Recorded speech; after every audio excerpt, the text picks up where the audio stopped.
नमस्कार. DMER भरती परीक्षा पास झालेल्या सगळ्या उमेदवारांचं खूप खूप अभिनंदन. पण खरं सांगायचं तर खरी लढाई तर आत्ता सुरू होतीये आणि ती आहे डॉक्युमेंट व्हेरिफिकेशनची.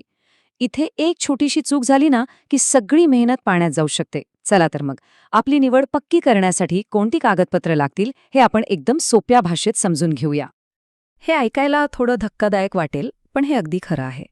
कागदपत्रांमधली एक किरकोळ चूक किंवा एखादं डॉक्युमेंट कमी असलं तरी थेट आपल्या मेहनतीवर पाणी फिरू शकतं. म्हणूनच ही माहिती शेवटपर्यंत अगदी लक्ष देऊन ऐका. निवड होऊनही नोकरी हातातून निसटू नये यासाठी नेमकं काय करायचं तेच आपण आता पाहणार आहोत.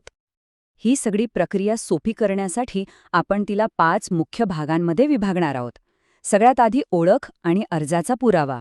मग आपली सगळी शैक्षणिक कागदपत्र. तिसरं महत्त्वाची शासकीय प्रमाणपत्र. त्यानंतर आरक्षण आणि स्पेशल केसेससाठी लागणारे दाखले. आणि शेवटी सगळ्यात महत्त्वाचं म्हणजे व्हेरिफिकेशनसाठी आपली फाईल तयार कशी करायची. चला मग सुरुवात करूया. तर पहिला विभाग आहे ओळख आणि अर्ज पुरावा. ही कागदपत्र म्हणजे आपल्या ओळखीचा आणि आपण अर्ज केल्याचा सगळ्यात पहिला आणि महत्त्वाचा पुरावा आहे. आता इथे ना एक गोष्ट आवर्जून लक्षात ठेवायची आहे. काय होतं की परीक्षा झाली की अनेक जण हॉल तिकीट आणि ॲप्लिकेशन फॉर्म कुठे ठेवलाय हेच विसरून जातात. पण ही खूप मोठी चूक ठरू शकते. व्हेरिफिकेशनच्या वेळी हे दोन्ही कागद हमखास लागतात. त्यामुळे ते आधीच शोधून ठेवा.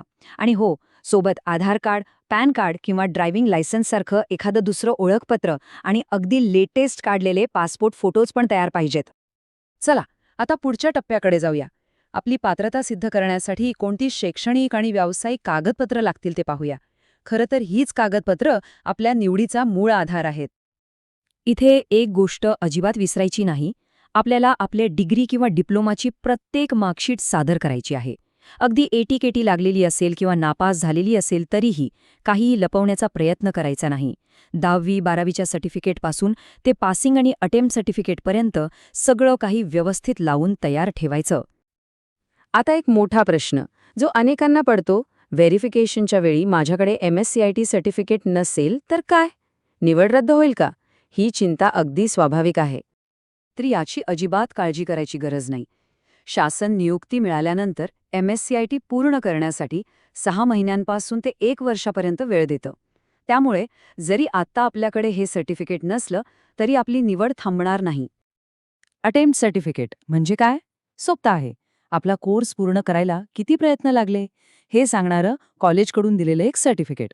जर कोर्स पूर्ण करण्यासाठी ठरलेल्या वेळेपेक्षा जास्त वेळ लागला असेल तर हे सर्टिफिकेट फाईलमध्ये असणं बंधनकारक आहे. आणि हा नियम अगदी पक्का लक्षात ठेवा. आपल्या प्रोफेशनल काउन्सिलचं रजिस्ट्रेशन सर्टिफिकेट व्हेरिफिकेशनच्या वेळी आपल्या हातातच पाहिजे. अर्ज केल्याची पावती किंवा दुसरी कोणतीही स्लिप चालणार नाही. फक्त आणि फक्त ओरिजिनल सर्टिफिकेट लागेल, नाहीतर निवड थेट रद्द होऊ शकते. यात कोणतीही सूट मिळत नाही. आता आपण त्या प्रमाणपत्रांबद्दल बोलूया जी सरकारी कार्यालयांमधून मिळतात आणि ह्या भरती प्रक्रियेसाठी अत्यंत आवश्यक आहेत. ह्या 3 प्रमाणपत्रांशिवाय आपली फाईल अपूर्णच समजा. डोमिसाईल सर्टिफिकेट हे आपण महाराष्ट्राचे रहिवासी असल्याचा पुरावा आहे. स्मॉल फॅमिली नॉर्म्स हे एक स्वघोषणापत्र आहे. आणि मेडिकल फिटनेस सर्टिफिकेट हे आपल्या शारीरिक क्षमतेचा पुरावा आहे. स्मॉल फॅमिली नॉर्म सर्टिफिकेट म्हणजेच लहान कुटुंबाचं प्रतिज्ञापत्र. 2005 नंतरच्या सरकारी नियमानुसार 2 मुलांच्या नियमाचं पालन करत असल्याचं हे एक सेल्फ डिक्लेरेशन आहे. याचा फॉर्मॅट DMERच्या वेबसाईटवर सहज मिळून जाईल. मेडिकल फिटनेस सर्टिफिकेटबद्दल एक मोठा गैरसमज आहे, तो आधी दूर करूया.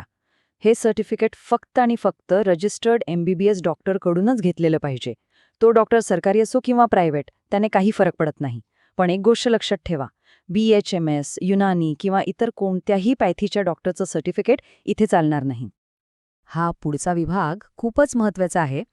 आरक्षणाचा फायदा घेण्यासाठी कोणती कागदपत्र लागतात आणि त्यात काय अडचणी येऊ शकतात यावर आपण आता फोकस करणार आहोत. जर आपण आरक्षित किंवा इतर कोणत्याही विशेष प्रवर्गातून अर्ज करत असाल तर ही लिस्ट आपल्यासाठी आहे. यामध्ये जातीचा दाखला, कास्ट व्हॅलिडिटी, नॉन क्रिमिलेअर आणि इतर संबंधित प्रमाणपत्र लागतील. आणि हो, जर नावात काही बदल असेल तर त्यासाठी गॅझेट किंवा बॉन्ड असणं गरजेचं आहे. अनेक उमेदवारांची सगळ्यात मोठी डोकेदुखी असते ती म्हणजे कास्ट व्हॅलिडिटी सर्टिफिकेट. समजा व्हेरिफिकेशनच्या दिवसापर्यंत हे सर्टिफिकेट मिळालंच नाही तर काय करायचं? तर इथे एक दिलासादायक बातमी आहे. काळजी करू नका. निवड झाली की शासन आपल्याला कास्ट व्हॅलिडिटी सर्टिफिकेट सादर करण्यासाठी पुरेसा वेळ देतं. एवढंच नाही तर ते मिळवण्याची प्रक्रिया सोपी व्हावी म्हणून नियुक्तीच्या ठिकाणाहून एक ऑफिशियल लेटरसुद्धा दिलं जातं, ज्यामुळे आपलं काम अजून सोपं होतं. पण नॉन क्रिमेलेअर म्हणजेच NCL प्रमाणपत्राच्या बाबतीत मात्र कोणतीही सवलत नाही. इथे एक नियम अगदी पक्का आहे. हे सर्टिफिकेट अर्ज करण्याच्या शेवटच्या तारखेच्या आधीचं पाहिजे. मी हे एवढं जोर देऊन का सांगतोय? कारण मागच्या काही भरत्यांमध्ये याच एका तारखेच्या चुकीमुळे अनेक उमेदवारांना कायदेशीर अडचणींना सामोरं जावं लागलं होतं. त्यामुळे ही गोष्ट अजिबात हलक्यात घेऊ नका. चला तर मग, आता आपण शेवटच्या आणि सगळ्यात प्रॅक्टिकल टप्प्याकडे आलो आहोत. ही सगळी कागदपत्रं व्यवस्थितपणे एका फाईलमध्ये कशी लावायची, जेणेकरून व्हेरिफिकेशनच्या दिवशी काहीही गडबड होणार नाही, ते पाहूया. हा आकडा डोक्यात फिट बसवा. 4. आपल्याला आपल्या सगळ्या कागदपत्रांचे एकूण 4 सेट तयार करायचे आहेत. एकही कमी नको, एकही जास्त नको. हे 4 सेट कसे असतील ते बघा. पहिला सेट आपली सगळी ओरिजिनल कागदपत्र. दुसरा सेट सगळ्या कागदपत्रांच्या झेरॉक्स प्रती, ज्यावर आपली स्वतःची सही असेल, म्हणजेच सेल्फ अटेस्टेड. आणि तिसरा व चौथा सेट ह्यासुद्धा झेरॉक्स प्रतीच असतील, पण यावर सही करायची नाही. हे दोन्ही सेट पूर्णपणे कोरे ठेवायचे आहेत. आणि आता एक शेवटची पण खूप महत्त्वाची टिप. हे 4ही सेट तयार ठेवा, पण ते फाईलमध्ये लावण्याची घाई करू नका. व्हेरिफिकेशन सेंटरवर ज्या दिवशी जी लिस्ट किंवा जो क्रम सांगितला जाईल, अगदी तंतोतंत त्याच क्रमाने कागदपत्र लावून आपली फाईल सादर करायची. यामुळे खूप वेळ वाचतो. तर मग आता सगळी माहिती आपल्या समोर आहे.